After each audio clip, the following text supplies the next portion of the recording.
Hello everyone, this is Josh here with B&B Reviews. This is sort of a pilot video, if you will, and if it receives some good reception, I hope to continue the channel and maybe possibly improve upon it with some input from viewers. A brief introduction as to what type of content I hope to cover. My primary focus is going to be on game reviews, but I'd like to eventually evolve that into maybe a broader spectrum, perhaps cover other forms of entertainment like movies and music. I might also throw in the occasional walkthrough or let's play, as a Christmas present for y'all. Initially, I decided to shy away from a rating system for my reviews because it's kind of hard to assign a numerical value for something as dynamic as a video game. Over time, as ideas began to process and fall into place, I went ahead and decided to adopt the numerical system just for simplicity's sake. So with that being said, if I'm going to use a flawed rating system, I decided I needed to start my first review with a game that I consider to be a 10. So there you go, you already know what I think of this game.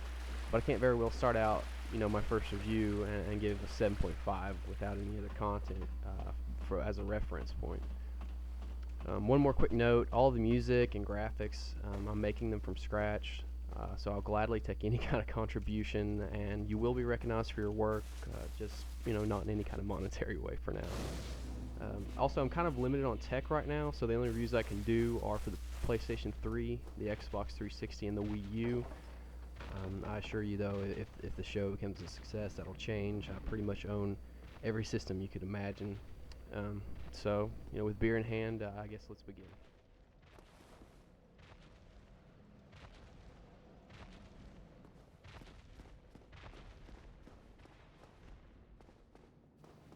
Oh, that's right, bitches. I'm a demon and I'm fat as hell. Yeah. Yeah, get back here, you little piece of. Yeah. Go.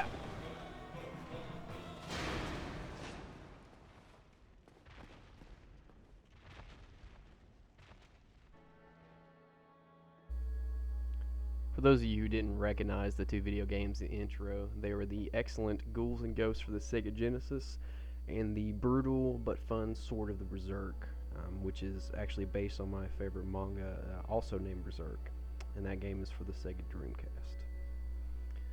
Sega, we really don't get the same quality from them anymore, do we? But anyways, Darksouls is kind of like the sadistic love spawn of both of those godless gems of entertainment. Fans, or should I say, the slightly masochistic people like myself who actually enjoy Demon Souls should be quite familiar with the game's mechanics. Dark Souls is pretty similar with just a few changes here and there. But I can't imagine anyone left out there who played Demon Souls who hasn't already played this game as well. For those of you who are new to the Souls series, here's the basic rundown.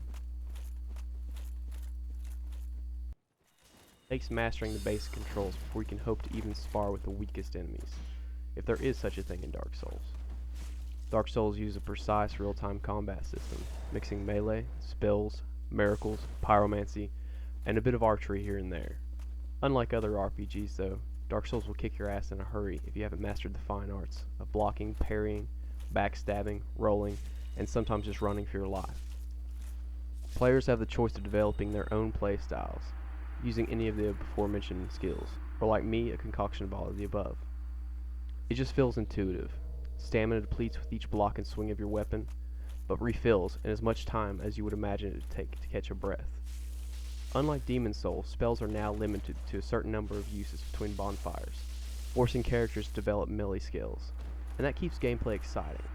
It's hard to cheat your way through this game, and I think players who do look for simple ways to bypass tough enemies will eventually realize that they are missing the entire point of this game. Combat will test you, and at each step of the way you will realize that you have been in a fight. It never gets stale or repetitive, although you'll face many of the same enemies as they respawn each time you rest at a bonfire. You'll enjoy watching your skills grow, as a creature that once stomped you into the ground now poses little or no threat to you at all.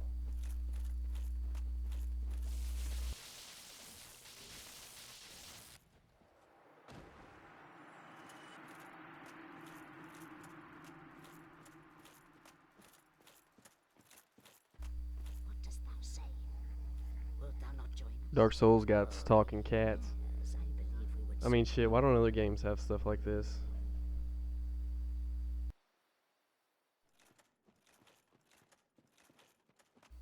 And I'm gonna go grab another beer while y'all watch me get slaughtered.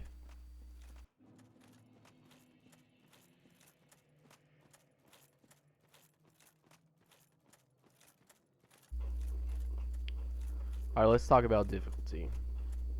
Hello, Mr. Parasitic Head Guys. Alright, I'm just gonna say it. Gamers today don't know shit about difficulty. Just go play Musha or heck even Ghouls and Ghosts for an hour and tell me how hard Call of Duty is.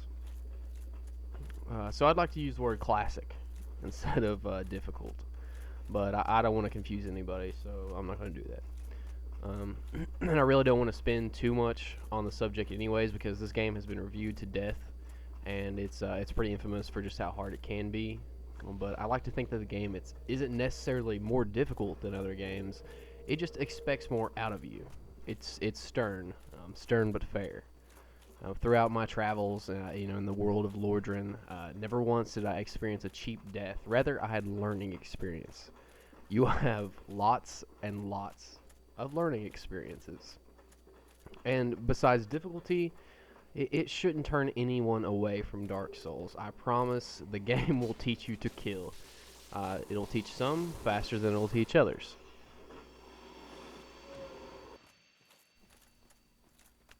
As you're about to see here in a few seconds, it'll also teach you how to die.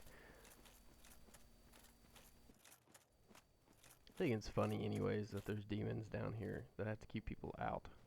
I mean, it's hell, you know. At least I assume this is supposed to be hell. I mean, just look how brutal these enemies are. I mean, it's just good fun. I mean, the enemies, they look as mean as they are. And you'll find out just how tough each one can be, and they have their own little ways of beating them. And sometimes sometimes you win, and then sometimes this happens.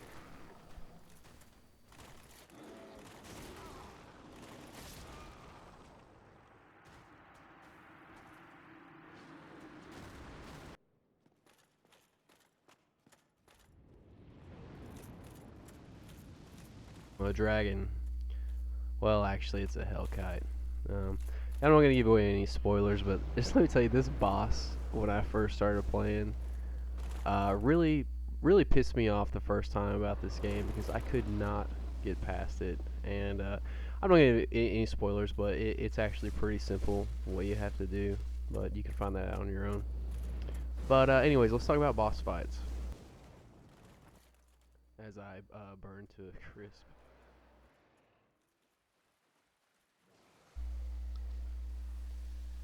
You know you're about to be in a boss fight when you traverse the white light.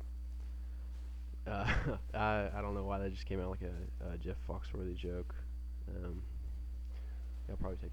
Anyways, bosses look big and terrifying, and well, they usually like to beat the hell out of you in similar fashion. The key to success when dealing with these creatures, just like any enemy in Dark Souls, you need to study their movements, and if you can, memorize their attack patterns.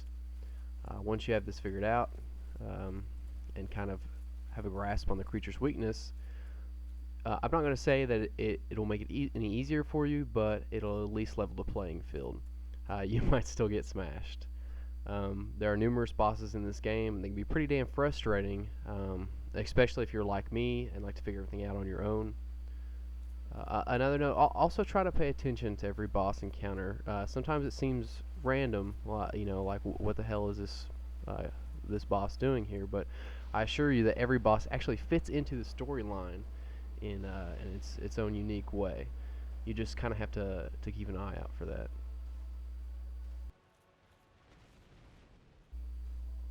And if you'll watch right here, this is my pathetic attempt to take down Calamite, who apparently is one of the few surviving dragons. Not to give any spoilers away, but yeah, this is my first encounter with him, and I had no idea how he's going to attack, and as you can see, I get smashed pretty badly and pretty quickly.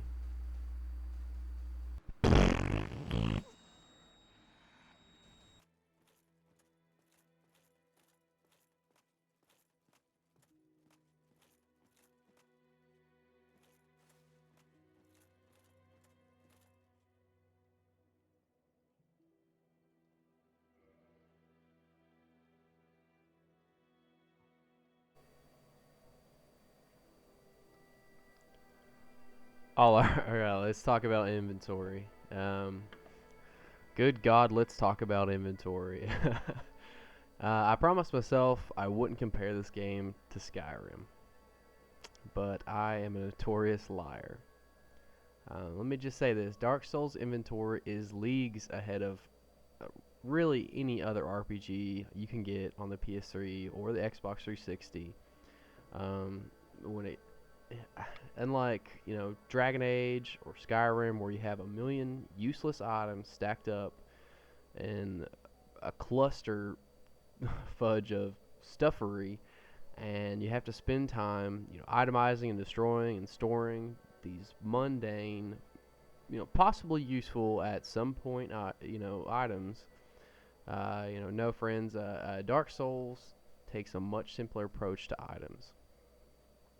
You have your basic item menus, your miscellaneous menus, smithing items, weapons, armor, spells, rings, what have you. And the beautiful thing about Dark Souls inventory is that you can carry pretty much as you want without being weighed down. The only items that affect your weight are the items you have equipped. And you're rewarded for wearing lighter armor by a faster roll and run speed. Also, the items you find in Dark Souls are usually few and far between, and are unique for the most part. You're not going to find, with the exception of a few items, you're not going to really find a whole lot of duplicates, which it also adds to the uniqueness of play styles. Some people will find different and unique ways to implement their items. For the most part, this eliminates the need to delete, store, or sell items until later in the game, or when you start your new game plus. And right here you can see I'm actually showing the character creation screen, which is important to a lot of people, including me. I always like a good character creation in an RPG because I want my character to look like me, which this guy looks nothing like me. But anyways, the reason I'm showing it with inventory is because you actually have the option of getting some unique items as a gift when you first start out.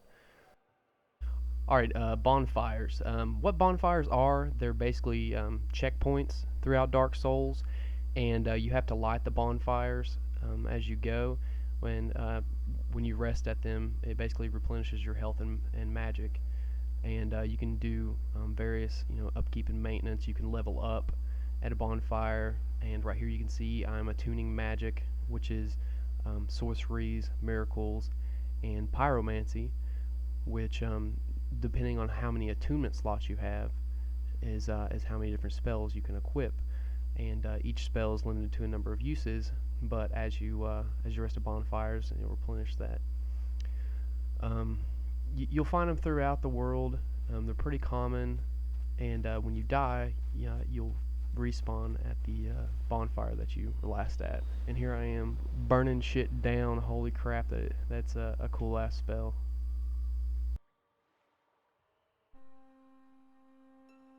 In the age of ancients, the world was unformed, shrouded by fog. A land of grey crags, arch trees, and everlasting dragons.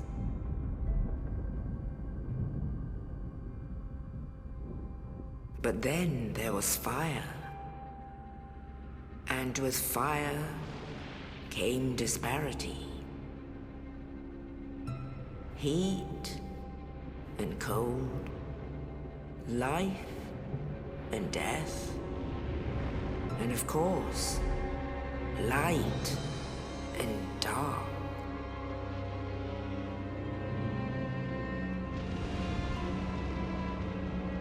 Then from the dark they came and found the souls of lords within the flame.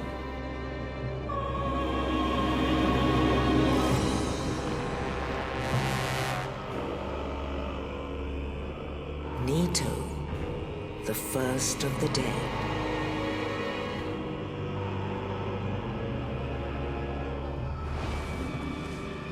The Witch of Izalith, and her daughters of chaos. Gwyn, the Lord of Sunlight, and his faithful knights. And the furtive pygmy, so easily forgotten.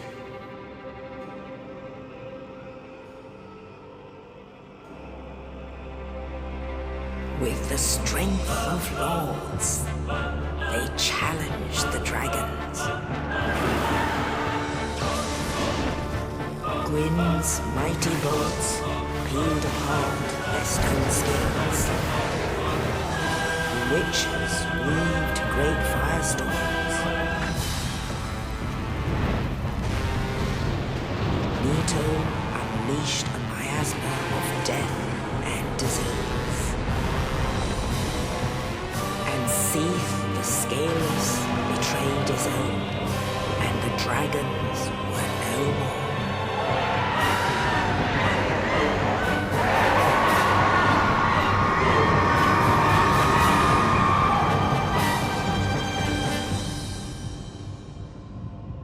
Thus began the Age of Fire. That's badass. But soon the flames will fade, and only dark will remain. So as you can see, Dark Souls has a pretty epic storyline, and that right there was the beginning cutscene as you start a new game. I will say this though, different people are going to get different results out of this game, and some people are going to finish this game and they might be a little confused as to what they just played and what the story is, because it really, like all things in this game, it really gives you no help as to the storyline. You almost have to discover it on your own, which can be fun. I had fun with it. You know, as far as lore and story, there's lots of it. You just have to look for it. You know, read the item descriptions. What few NPCs there are, you know, talk to them, and you'll really be surprised by how deep and rich this story is. One of the coolest features in Dark Souls is its online capabilities. You'll see other characters' ghosts throughout the world and can watch their deaths unfold. Players have the option of invading other characters' worlds as dark spirits to assassinate them for humanity and souls, or can choose to be summoned as a wider gold phantom for online co-op. Messages can be written on the ground to be viewed by other players for good or for ill. Overall, it can be a welcoming retreat from the loneliness that is Dark Souls.